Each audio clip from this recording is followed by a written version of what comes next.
नमस्कार सबैजनालाई। म अहिले यहाँ वाएको एस्ली भन्ने ठाउँमा छु। तपाईहरु यहाँ देख्न सक्नुहुन्छ।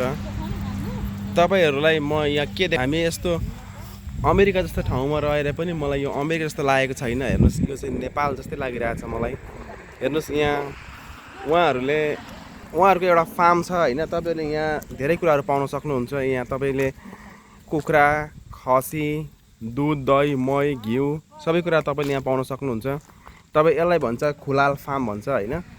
यहाँ चाहिँ निकै ठुलो रहेछ उहाँको यो 10 एकरको जग्गा रहेछ उहाँको। तपाईले यहाँ देख्न सक्नुहुन्छ। हेर्नुस्, म तपाईलाई देखाउँदै छु। उहाँको गाईहरु छ यहाँ। जस्तै तपाईले यहाँ फ्रेश दूध, दही, घिउ, मही पनि पाउँछ यहाँ हैन। तपाईहरुले त्यो देख्न सक्नुहुन्छ।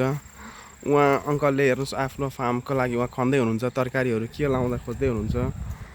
तपाईहरुले यो जति देख्नु भएको छ यो आँखाले भ्याउन्जेलसम्मको यो चाहिँ 5 एकरको जग्गा छ यसमा।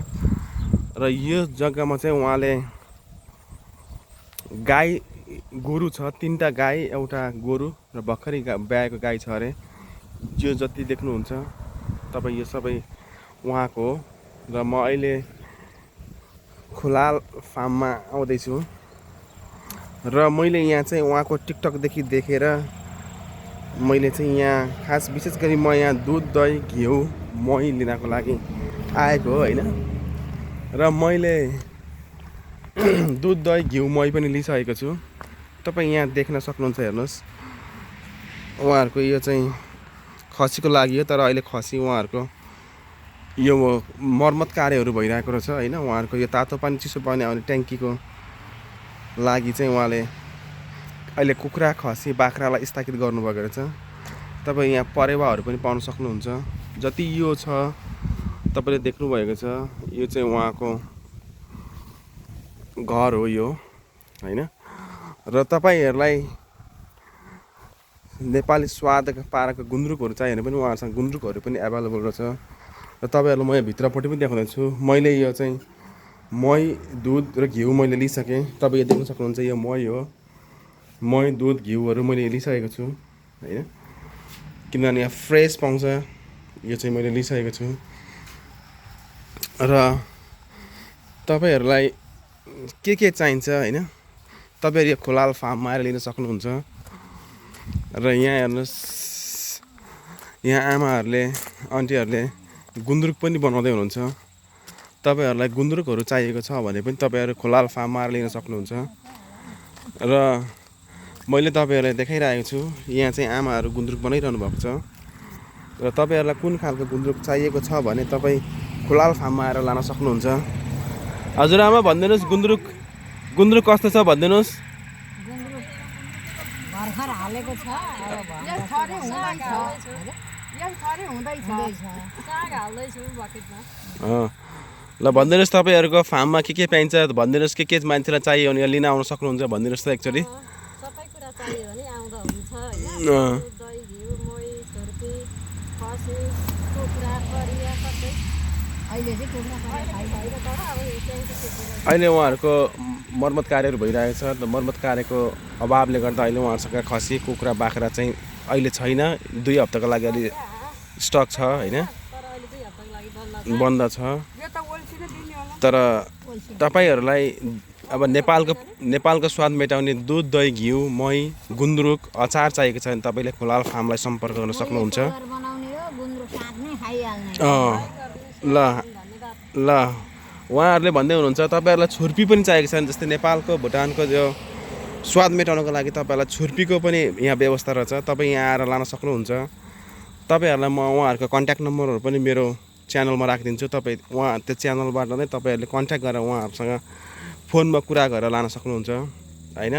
हेर्नुस्, यो कति ठुलो छ। यो 15 एकरको यो जग्गामा उहाँहरुले कति मेहनत गरेर उहाँहरुले कति आफ्नो पसिना बगाएर आफ्नै तरिकाले एउटा बिजनेस गर्नुभएको छ। हेर्नुस्, यता यति ठुलो ठाउँ छ कि हैन। मैले यो आँखाले अब यति आँखाले भ्याएसम्मको त मैले देखेको छु हैन। यो हुन त धेरै उहाँहरुसँग जग्गा छ। यो जति यो मकै बारीहरु छ हेर्नुस्, यो सबै मकैबारीहरू तपाईँ देख्न सक्नुहुन्छ। हेर्नुहोस् हेर्नुहोस् तपाईँ। र यसलाई चाहिँ एस्ली ओहायो भन्छ होइन। तपाईँहरूले अब गुगलमा खुलाल फार्म भनेर हान्नुभयो भने तपाईँले देख्न सक्नुहुन्छ यहाँहरूको एड्रेस। र हेर्नुहोस् गाडी उताबाट गाडीहरू पनि आइरहेको छ। हेर्नुहोस् मान्छेहरूको यहाँ निकै भिड हुँदो रहेछ। उहाँहरूले बिहान 7:30 बजे ओपन गर्नुहुन्छ होइन। 7:30 बजे उहाँहरूको यो गेट खुल्ला हुन्छ। हेर्नुहोस् तर अहिले चाहिँ म यहाँ आज दुध दही महीको लागि आएको छु।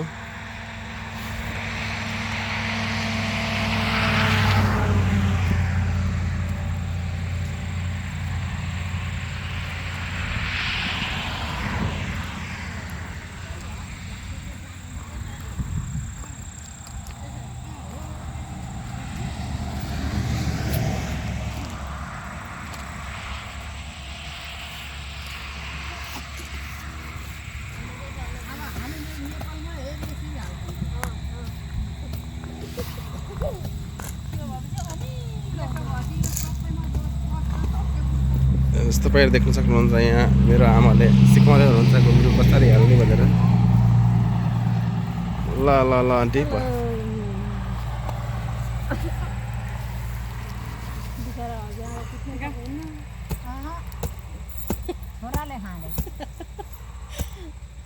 यहाँ आमाले गुन्द्रुकको लागि साग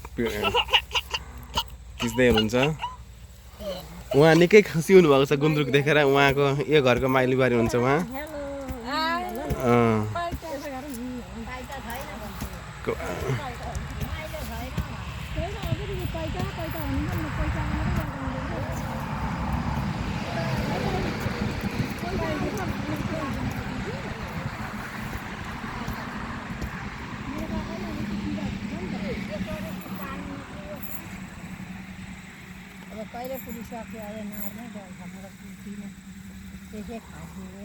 हेर्नुहोस् है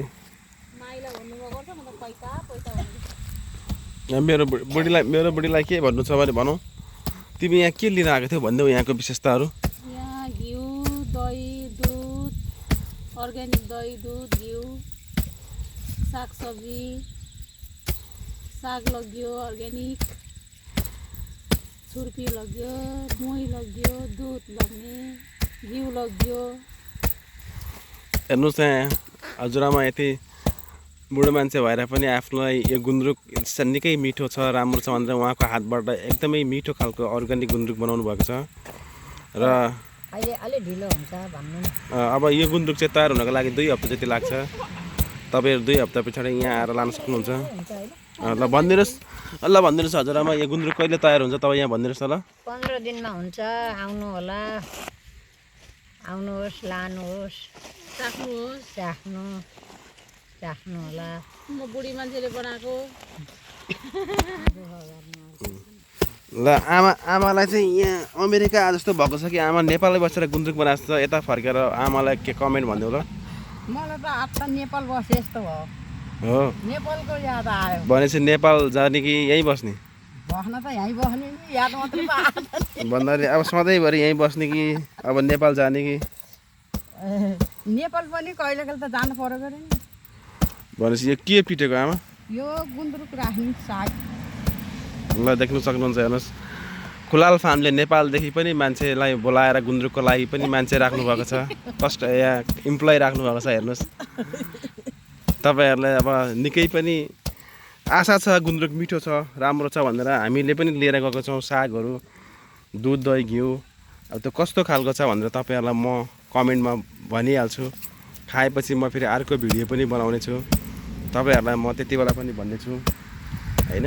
हेर्नुहोस् अहिले यहाँ 2 जना आमाहरू भएर गुन्द्रुक बनाइरहनु भएको छ।